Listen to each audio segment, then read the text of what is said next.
Bonjour à tous.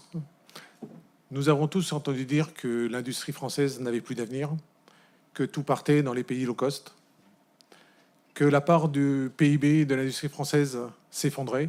C'est vrai qu'il était de plus de 16% en 2000 et qu'il est guère plus de 12% à l'heure actuelle. Et pourtant, l'État, la région, le monde académique, les centres techniques, les syndicats professionnels, les chambres consulaires et de nombreux industriels se mobilisent pour un grand projet, Industrie du futur. Car tous nous croyons que l'avenir de la France ne peut se faire sans une industrie forte. L'industrie du futur peut être définie en 3 mots et 2 équations.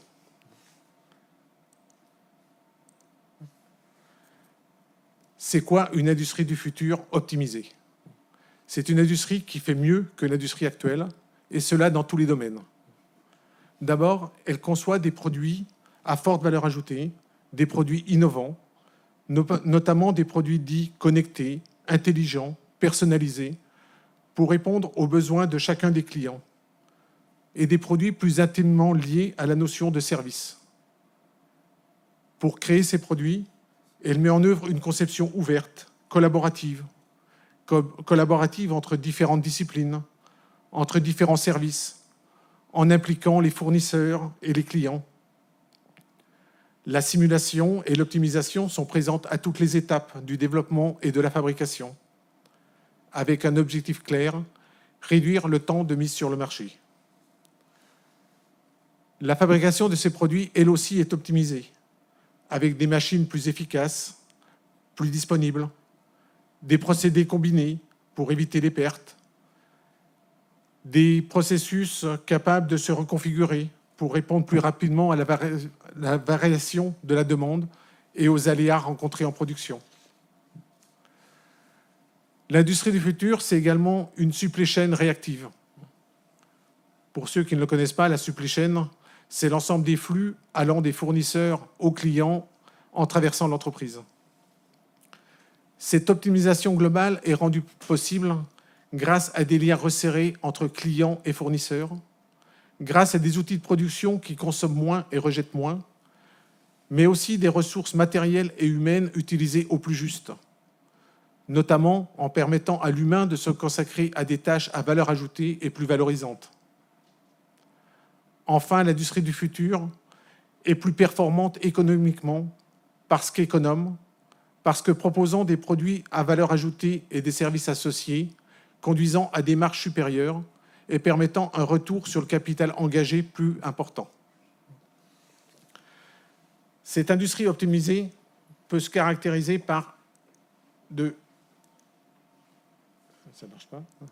Oui. Par 2 équations. Enfin, je ne suis pas un scientifique. 1 égale 1000. 1 égale 1000 pour dire que l'industrie du futur est une industrie dans laquelle on est capable de réaliser des produits unitaires au coût et aux conditions de la série actuelle.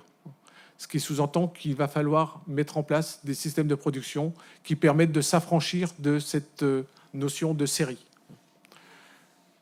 La deuxième équation, c'est 35 égale 120 heures. C'est une équation qui est très vraie pour les PME. C'est comment est-ce qu'avec 35 heures de présence d'opérateurs, je peux faire fonctionner mon équipement de production pendant 120 heures. Et là, les outils commencent à exister grâce à la robotique, par exemple. Et c'est un des thèmes qui sera approfondi dans la suite des conférences. L'industrie est aussi une industrie connectée, et connectée à tous les niveaux. Les produits qu'elle propose sont connectés et lui permettent d'entretenir un lien plus fort avec ses clients, notamment pour pouvoir analyser leurs besoins et leur proposer des nouveaux services. Au sein de l'entreprise, les différents services collaborent davantage. Dans les usines, les technologies augmentées connectent l'homme aux machines et aux différentes sources d'informations. Les machines communiquent entre elles pour optimiser la production selon les consignes ou pour tenir compte des aléas. Les machines communiquent avec les opérateurs également pour leur fournir des informations sur leur état, leurs besoins. Et même la communication avec l'extérieur, les clients par exemple. Comme les hommes, Les sites des entreprises restent en contact permanent. Les sites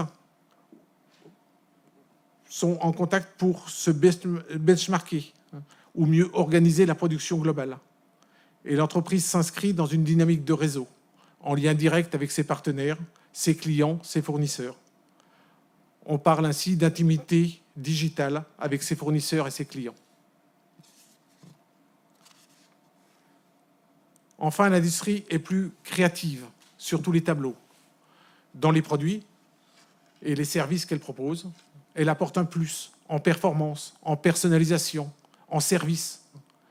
Par exemple, via l'exploitation des données générées par ces produits pour la maintenance conditionnelle.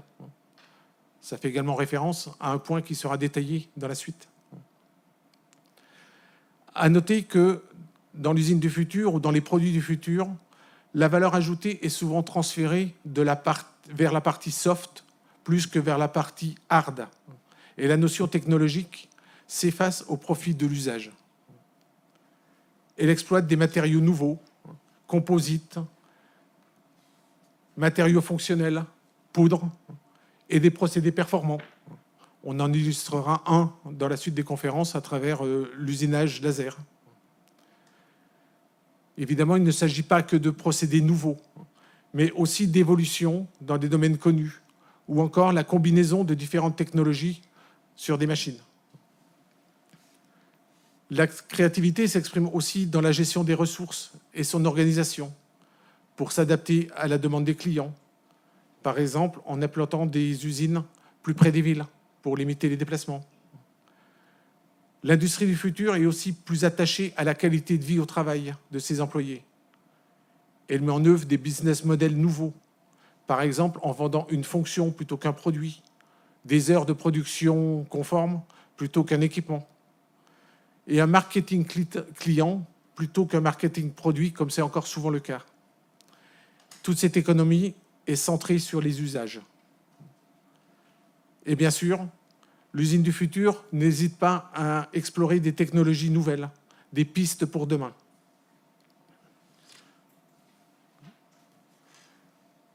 Pour en finir avec une vision décliniste de l'industrie française, l'industrie du futur offre une perspective différente, plus optimiste, plus ambitieuse.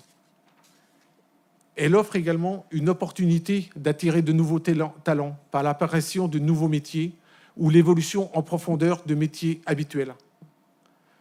Nous avons donc tous un rôle à jouer pour la réussite de l'industrie du futur à la française. Merci.